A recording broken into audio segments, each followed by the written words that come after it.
Ողջույն սիրելի հեռուստադիտողներ, այսօր մասնագիտարան հաղորդման շրջանակներում հյուրընկալել ենք Հանրային հեռուստաընկերության Առավոտ լուսո ծրագրի ռեժիսոր Արթուր Հարությունյանին։ Ողջույն Արթուր ջան։ Բարև ձեզ։ Ինչպե՞ս ես։ Լավ, մերսի դուք։ Լավ, շնորհակալ եմ։ Ուզում եմ անդրադառնանք ռեժիսորի աշխատանքին, առանձնահատկություններին ու ինչպես է սկսում հեռուստատեսության ռեժիսորի օրը։ Շատ հետաքրքիր, արդեն 3 տարուց ավել կլինի մի փոքր, որ ես աշխատում եմ Հանրային հեռուստաընկերությունում ու շատ ուրախ եմ այդ առիթով, որովհետև աշխատել մի հեռուստատեսությունում, որը ունի շատ մեծ լսարան ամբողջ աշխարհում, այդ մեծ պատասխանատվություն է եւ ինքդ քո անձի հանդեպ եւ նաեւ հեռուստադիտողի, որովհետեւ ու եթերի մասով կարող եմ ասել, որ այս բանը աշխատում եմ Առավոտ լուսոյում, ավարտել ենք երկերկոցը եւ երկու աստղ հաղորդաշարերը։ Առավոտ լուսոն մի փոքր ավելի հետաքրքիր են առումով, որովհետեւ ինքը ուղիղ եթեր է ու կարծում եմ, որ ցանկացած ուղիղ եթեր հեռուստատեսությունում ինքը ավելի, այսինքն ուղիղ եթերում դու ունես շատ քիչ ժամանակ ստեղծագործելու, պետք է արագ կողմնորոշվես, որպեսզի ամեն ինչ ճիշտ լինի ու Առավոտ լուսոն այդ առումով մի փոքր հետաքրքիր է, լինում են հետաքրքիր բաներ, տեխնիկական խափանումներ, ռեպորտաժի փոփոխում, տեսանյութն է փոխվում, էքստրեմալ իրավիճակներ, ինչ-որ շտկումներ եւ այլն ու կարծում եմ, որ ռեժիսորի աշխատանքը դա կլինի ուղիղ եթեր թե ինչ-որ հաղորդում, շատ հետաքրքիր է, որովհետեւ դու պատրաստում ես տեսանյութ, այսինքն այն ինչ որ դու մտածում ես, փորձում ես ներկայացնել հանրությանը ու այսինքն դու մարդ ես, ով ինչ որ միտեղ նաեւ ճաշակ է թելադրում։ Դրա մասին է ուզում անդրադառնանք, ավելի կարևորությունը տալով ռեժիսորին, կան բազմաթիվ մասնագետներ, օպերատորներ, մոնտաժողներ եւ այլն, բայց հենց ուղիղ եթերի ռեժիսորի աշխատանքը, կարևորությունը, առանձնահատկությունները ու այդ ուղիղ եթերում լինելու զգացողությունը։ Անկեղծ չեմ փորձի տենց տարբերություն դնեմ օպերատոր ռեժիսոր, հնչյունային ռեժիսոր, որովհետև հեռուստատեսությունում չկա տենց մասնագիտություն, որ անկարևոր լինի ու ռեժիսորը կարծում եմ այն մարդն է, ով աշխատում է բոլոր օղակների հետ ու դու ամբողջացնում ես համակարգը, մասնակիցներ, ամբողջացնում ես օպերատորների, հնչյունային ռեժիսորների, հաղորդավարների, այդ ամեն ինչը սարքում ես մի ամբողջ հաղորդում կամ տեսանյութ եւ ներկայացնում ես հեռուստադիտողին, այսինքն դու այն մարդն ես, ում միջոցով հաղորդումը դառնում է հասանելի հեռուստադիտողին։ Կարևոր է, որ դու ճիշտ կարողանաս բացատրել եւ օպերատորներին եւ հաղորդավարներին, թե ինչ ես ուզում դու ստանալ եւ շատ կարևոր է նաեւ, որ լինի վստահություն երկկողմ, որպեսզի օպերատորները վստահ լինեն, որ եթե դու օրինակ ուզում ես կադրը շրջած սկսես, այսինքն դու ասելիք ունես դրանով հեռուստադիտողին։ Այսինքն ցանկացած նյութ պետքա լինի այնպեսին, որ ինչ որ բան պատմի, ցույց տա, այլ ոչ լինի ինքնանպատակ եւ այլն։ Ամեն դետալ պետքա լինի հաշվարկված, այսպես ասած։ Կարծում եմ այո, որովհետեւ եթե դու չգիտես ինչ ես ուզում ստանալ տվյալ տեսանյութ կանվանենք հաղորդում կանվանենք, եթե դու հստակ չգիտես ինչ ես ուզում անել, ուրեմն ինչ որ մի բան կիսատ է։ Այսինքն պետք է դու նախքան հաղորդաշարի նկարահանումը արդեն մտովի պատկերացում ունենաս տվյալ հաղորդման մասին, որպեսզի հաղորդումը ստացվի ստացված։ Միանշանակ ու այս ամեն ինչի մեջ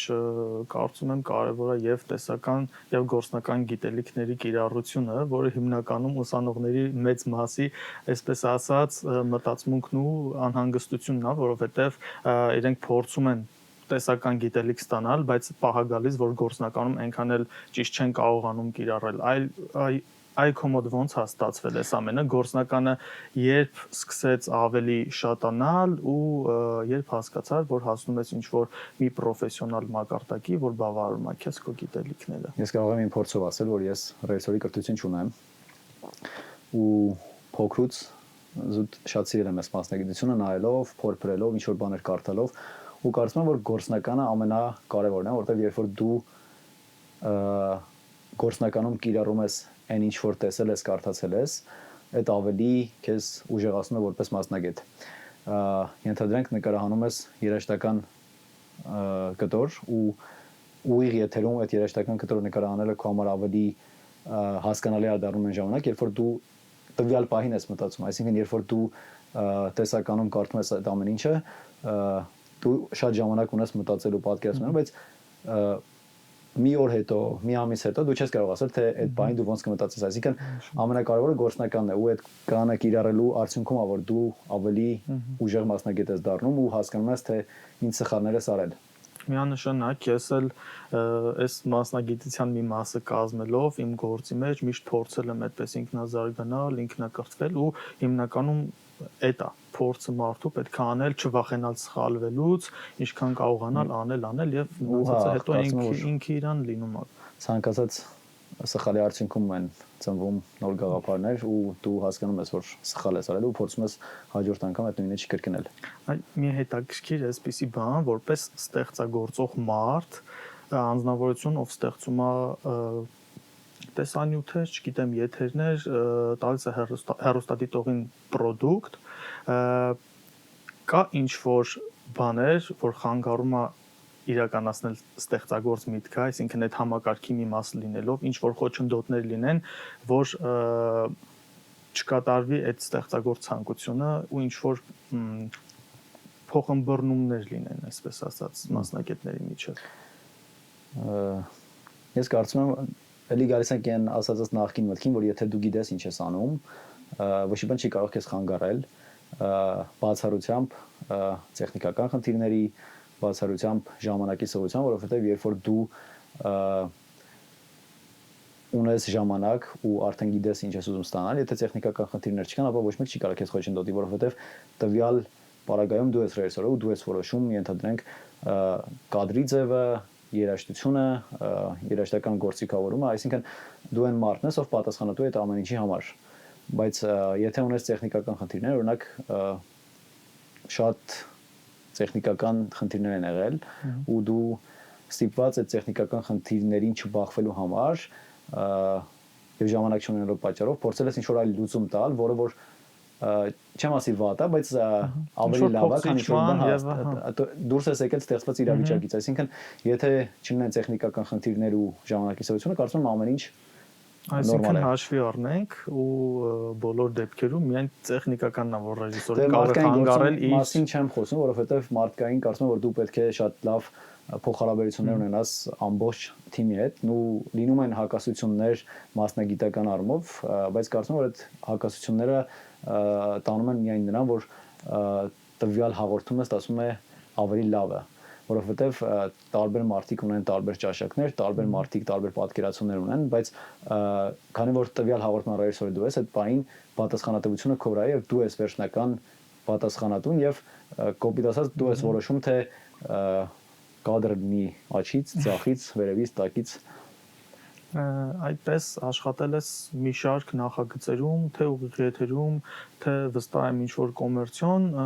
առումներով, ուզում եմ տարանջատենք այսպես ֆիլմերի, կոմերցիոն ռեժիսորի աշխատանքը, ուղիղ եթերի, հեռուստատեսության, ընդհանրապես ինչքանով են տարբեր այդ ռեժիսորների աշխատանքները միմյանցից ու որ ժանրն է, որ քեզ ավելի հոգեհարազատ է զգում։ Ինձ ամենահոգեհարազատը ուղիղ եթերն է, որովհետև նախ ադրենալինը ավելի շատ է ու դու փորձը ցույց է տալիս, որ եթե նկարում ենք ինչ-որ համերգային կտոր, այդ բոլոր տեսախցիկները ձայնագրվում են եւ հետո դու վերամոնտաժում ես այդ ամեն ինչը, ինչ-որ բաներ փոփոխում ես ու վերջում ես գալիս եմ այն համոզմունքին, որ այն կադրը, որ դու այդ պահին անցել ես, ինքը ամենա ստացվածն է մյուսների մեջ, որովհետև վիզուալ այսինքն այն ինչ առաջինը միշտ լավ նայում, դա տենց է։ Կոմերցիոն մասով կարող եմ ասել, որ մի փոքր այլ է, որովհետև եթե դու ինչ-որ կոմերցիոն տեսահոլովակ ես նկարանում, գովազդ ես նկարանում, այդ դեպքում դու մի փոքր շատ ժամանակ ունես, բայց այդ դեպքում պետք է ինչ-որ միտեղ հաշվի նստես նաև պատվիրատուի հետ, որովհետև կարող են այդ դեպքում կարծիքները չհամընկնել ու քանի որ ինքը կոմերցիոն է, դու ինչ-որ միտեղ Այ այդ ստեղծագործականի մասը ես ավելի շատ դա եմ նկատի ունեի, որ ինչ որ դեպքերում կարող է իրար հակասի ու խանգարի որպես ռեժիսոր աշխատելու, որ օրինակ ես ուզում եմ ստանալ այսպես, սա իմ որակն է, սա իմ տարիների փորձն է, բայց օրինակ պատվիրատուն կամ ես կարծում եմ որ ցանկացած դեպքում լուծում կա ու պետք է խոսելու փոխհամաձայնության գալու արդյունքում ստանալ լավ product, որը որ կգոհացնի թե ռեժիսորին, թե պատվիրատուին։ ուղիղ եթերից անցում կատարենք արդեն հենց մոնտաժային հատված հաղորդման ու կլինի դոկումենտալ ֆիլմ, թե կլինի ինչ-որ հաղորդում, ծրագիր, այստեղ միշտ լինում է նկարահանված այդ, այսպես ասած, նյութը, մատերիալը եւ կան դրանց մեջ կադրեր, որոնք օրինակ շատ են գրավել, շատ են դուր եկել ձեզ, բայց ստիպված եք չօգտագործելու ու այսպես մնում են եթերից դուրս։ Կարծում եմ կլինեն այդպես կադրեր, բայց ոչ թե դուրս են մնացել այն պատճառով, որ իրանք շատ լավն են եղել դուրս են մնացել։ Ինձ թվում է տեխնիկական այդպես փոքրիկ դետալներ կարող են լինել, որ օրինակ ինչ որ միտեղ լույսը մի փոքր շատ լինի, դու ստիպված, որպեսզի այդ կադրը մասնագիտական բաց է դրամ, ավելի շատ ենթադրենք դիաֆրագման մի փոքր շատ է, դու ուզում ես այդ կադրը օգտագործել, կրանի շարժը, ինքը շատ սիրուն շարժը, բայց կադրը երկրորդ հատվածում արդեն վառում է, անցումից ստիպված այդ կադրը հանես կամ փորձում ես ինչ-որ լուծում տալ, դենց կադրեր եղել են, որ դուրս են մնացել, բայց նաև կա դրա հակառակը, որ կադրեր կան, որ տեխնիկապես իրենք անհարթ են, բայց բովանդակային, այսինքն դու ունես բովանդակային ասելիք հեռուստադիտողին, ստիպված դու այդ կադրերը օգտագործում ես, որովհետև գլոբալ հեռուստադիտողի համար կարծում եմ, որ մի փոքր կադրի շարժը ոչ տեղին շարժ է, այսինքն երբ որ ինքը անպետք կադր է, երբ որ քո համար քո սրտով չի այդ կադրը, դու կարող ես օգտագործել այն պատճառով, որովհետև այդ կադրը ունի ասելիք։ Այնտեղ կախված բեմադրող ռեժիսորի հետ, կախված խորեոգրաֆի հետ, պարային ինչ-որ բան կա, որ պետք է երևա, եւ կա դրա հակառակը։ Դες լիքը կադրեր եղել են։ Միանշանակ աշխատանքի մեջ ինչքան էլ որ փորձենք ամեն դեպքում տեխնիկական խափանումներից անհնար է խուսափել ու այս դեպքում արդարացված է կարծես այդ ամենը։ Ինչպես է կանոն, որ հեռուստադիտողը զգա ամեն պահը, այլ ոչ թե ուղակի դիտի անցնի, այլ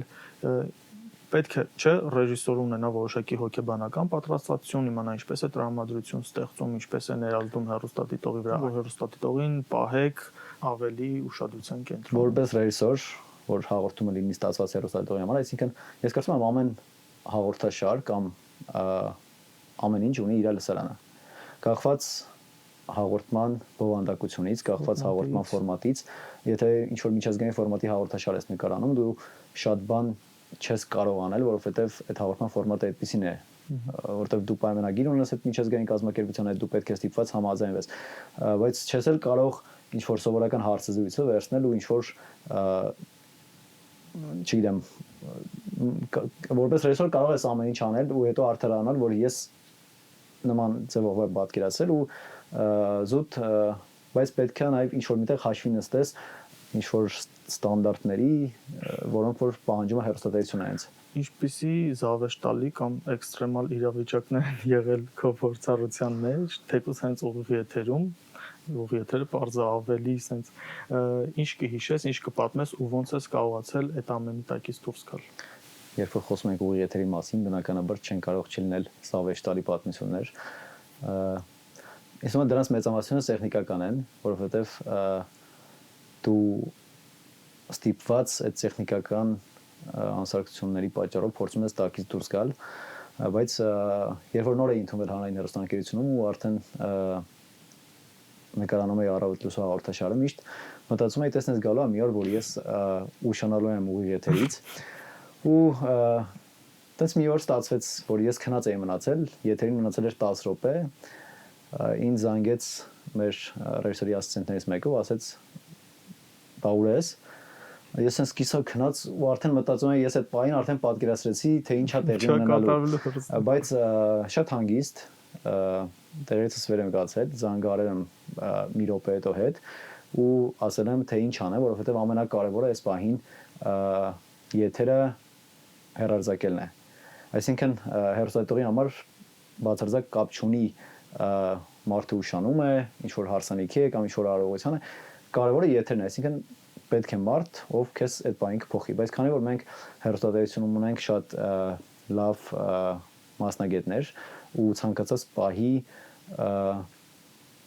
կարող է ինչ-որ մեկը քեզ փոխարինել, մենք տենց փոխարինեցինք ինձ, ես բայց 10 րոպե երբ որ գալիս էի աշխատանքից, տենց հեռախոսով նայում էի, որ հանկարծ ինչ-որ մեծ սխալ չլինի։ Հասել եմ եթերի ու սպասել եմ եթերը ավարտվի, նոր ասացի, որ դա իմ հետ նման դեպք տեղի ունեցավ։ Ուզում եմ անդրադառնալ մեր դարում կատարվող փոփոխություններին, AI-ի զարգացմանը, շատ արագ ոնց ես կարողանում ադապտացվել, ինչ գործիքներ եք կիրառում կամ դեռ այդքան էլ լայն ծավալով չեք կիրառում, ինչպես է հեռուստադիտողը տեսնում այդ ամենը եթերում, արհեստական բանականության կիրառությամբ, այսպես ասած։ Անկեղծ ասած, չեմ կարծում, որ այս բային արհեստական բանականությունը կարող է փոխարինել ռեժիսորին, որովհետև ամեն դեպքում դու ես հրահանգ տալիս արհեստական բանականությանը, թե ինչ ստեղծի, բայց ինքը չեմ կարծում, որ այնքան ամեն ինչ լավ անելու այն ինչ որ իրական է, այսինքն իրականությունը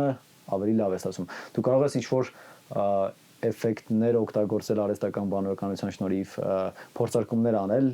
օրինակի համար ենթադրենք ուզում ես կրակներ լինի, երաժշտական նոմերի ժամանակ դու կարող ես արհեստական բանականության միջոցով առաջադրանք տալ, որ ուզում եմ կրակներ լինի, այդ կրակները լինեն, հասկանաս այդ քեզ պետքա թե չէ, հետո արդեն իրականում կիրառես։ Վերջում նոր տարվա եթերը գրեթե ամբողջությամբ հենց հիմնված էր արհեստական բանականության, այդ էֆեկտների ու կիրառման վրա, չգիտեմ ինչքանով է հետազոտություն արվել, դուր է եկել հեռուստադիտողին թե չէ, բայց ինձ նաև հետաքրքիր է քո կարծիքը որպես ռեժիսոր։ Այ այդ մի քիչ բարդ է, որովհետև միշտ չեմ սիրում, երբ որ ինչ որ մեկի կատարած աշխատանքին փորձում ես գնահատական տալ, որովհետև դա շատ սուբյեկտիվ է ու ես կարող եմ որպես հեռուստադիտող ասել, ես իմ պատկերացումներում ապագան այդպեսին չէր։ Ես ուրիշ ձեռք պատկերացնեի, բայց այստեղ նաև գալով մյուս կողմում, որ մենք այդ Որոշակի հումորային, այսպես մոտիվներով կարծես նկարահանվել է շատ սերմ ժամանակահատվածում եւ տվյալ թիմը, որը որ կարողացել է այդ անել, կարծում եմ, որ իրենք բավականին լավ են արել, հաշվի առնելով այն հանգամանքները, թե ինչ են իրենք ունեցել, այսինքն ստեղ էլի գալիս ենք այն մտքին, որ եթե դու ունես շատ քիչ ժամանակ, դու պետք է տեղավորվես այդ ժամանակի մեջ, որովհետեւ ուրիշ տարբերակ չկա։ Կարող է այդ ֆիլմը նկարահանվեր ոչ թե 10 օրում, այլ նկարահանվեր, չգիտեմ, 10 ամսում, մենք բնականաբար կունենայինք շատ ավելի լավ ֆիլմ եւ շատ ավելի լավ պատրաստված, չգիտեմ։ Բայց կարծում եմ ինքը նորություն էր ու գրեթե ոչ մի հեռուստատեսությամբ այդպիսի լայնածավալ դες նախագիծ չէր եղել ու հեռուստադիտողի համար ինձ թվում է որոշակի առումով հետաքրքիր էր։ Եթե այդ գալիս ենք Հայաստանում չէր եղել, բայց Հայաստանից դուրս այսօր աշխարհը այնքան արագ է զարգանում, որ այդպես տիկը բաներ կան։ Էլի գալիս ենք հակասության, որ դու պետք է ունենաս ժամանակ եւ ռեսուրս, այստեղ նաեւ շատ կարեւոր է ռեսուրսը, որտեղ AI ինքը շատ AI ասվածը արհեստական բանականությունն է, բայց կարծում եմ, որ ինչ-որ բաներ կան, որ դրանք 3D մոդելավորում են անցել եւ դրանք բավականին թանկ են։ Այսինքն դու պետք է ունենաս շատ ֆինանսավորում, որպեսզի կարողանաս ամբողջ ֆիլմը 3D պատկերացնես, այն ինչ որ դու ուզեցել ես, այն ինչ որ պատկերացրել ես 3D մոդելավորես եւ ներկայացնես հեռուստադիտողին։ Ինքը, այսպես ասեմ, մի քիչ նաեւ ձանձրալի է, որովհետեւ իրան փորձարկելը բավական էներգիա ու ժամանակի ռեսուրս է, այսպես ասած, մարդու ստանում ու արդեն գործող պրոֆեսիոնալ մասնագետի համար, ով աշխատում է հեռուստատեսությունում, մի քիչ դժվար է ժամանակի հետ նաեւ համատեղել այդ նոր բաները անընդհատ այսպես փորձել եւ այլն եւ այլն։ Հետո մի քիչ բարդ է եղել, որովհետեւ սցենարիստները խնդիր են դրել, թե դու ինչ կտեսնես, օրինակ այն ինչը դու տեսել ես, քո համար շատ հեշտ է նկարել, այսինքն դու ինչ-որ պատկերացում ունես, բայց ստեղծել մի բան, որի մասին ոչ մեկ պատկերացում չունի, ինձ թվում է այդ մի փոքր ավելի բարդ է, որպես ռեժիսոր եմ ասում, այնտեղ դու կարող ես պատկերացում ունենալ, պատկերացումը փոխանցել օպերատորին, ինչ-որ կադրով ստանալ, օպերատորի համար մի փոքր հեշտ է, որովհետև ինքը ինչ-որ մեկից ստանում է հրահանգ, բայց քո պարագայում դու պետք է նստես, մտածես, ինչ կրեատիվ միտք են ինչ-որ հետաքրքիր բաներ, որը հեռուստադիտողին դուր գա։ Ու կարծում եմ ցանկացած ֆիլմ, ցանկացած ամեն ինչ աշխարհում եւ ունի լսարան, ովքեր հավանում են այդ ամեն ինչը եւ ունեն մարդիկ, ովքեր քննադատում են, այդ կարծում եմ նորմալ է։ Շատ նորմալ եւ առողջ ինձ թվում է երևույթը դա ու բարձ է, ոչ բոլորին դուր կգա այն ինչ անում են մարդիկ։ Արթուր ջան, ուզում եմ խորհուրդ տաս ապագա մասնագետներին, քո փորձից ելնելով ինչ անեն, ինչին ուշադրություն դարձնեն, որպեսզի կարողանան աշխատել որպես ռեժիսոր։ Միշտ նայել շատ ֆիլմեր, հաղորդումներ, որովհետև այդ ֆիլմերի ու հաղորդումների շնորհիվ որ դու ինչ-որ ճաշակ ես ձևավորում ու ինչ-որ պատկերացումներ ես ունենում, բայց դրան զուգահեռ նաև կարևոր է որ դու ունենաս համբերատարություն, դու կարողանաս աշխատել տարբեր մարդկանց հետ, որովհետև հեռուստատեսությունում եւ այս ոլորտում աշխատել է, ինքը պահանջում է, որ դու պետք է